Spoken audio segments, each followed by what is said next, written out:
Ang hirap. Ang hirap maging mahirap.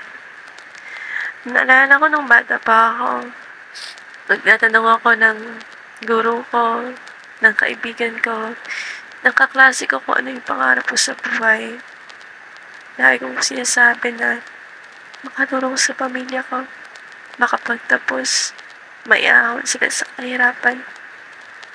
Akala ko yun na yung solusyon. Makapagtapos ka ng pag-aaral, makapaghanap ng trabaho. Akala ko sa point na yun, natutulungan ko na sila. Pero hindi pa pala yun enough. Yung kinikita ko, yung sinasahod ko, lahat ng yun, hindi sapat para matustusan yung pangangailangan ng pamilya ko, na mga magulang ko. Yung masakit lang, minsan feel mo, ubus na ubus ka na.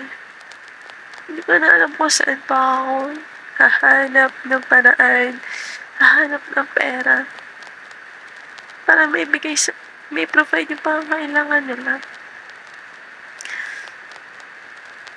Pero kailangan mong maging matatag kahit nakakapagod na. Kailangan mo ipakita sa kanila na malakas ka, na kahit mahirap, kakayanin mo para sa kanila. Kasi akala ko dati, pagod na ako. Akala ko dati, gusto ko nang sumuko. Pero nang nakita ko naghihirap yung magulang ko sa sitwasyon nila, lahat ng pagod na yun, baliwala. Lahat ng pagsuko na yun, baliwala. Sa kailangan kong maging matatag, kailangan kong maging matibay, kailangan kong pagpursige para maibigay yung pangangailangan nila. Hindi ko kaya nakikita silang nahihirapan. Hindi ko kaya. I'm turning 28, but I'm so disappointed sa sarili ko. Ito ba yung pinangarap ko dati? Hindi naman yan ganito eh. Hindi yan ganito. Pero bakit? Bakit ang hirap maging mahirap? Ngayon, I'm just praying na hindi niya ako iiwan.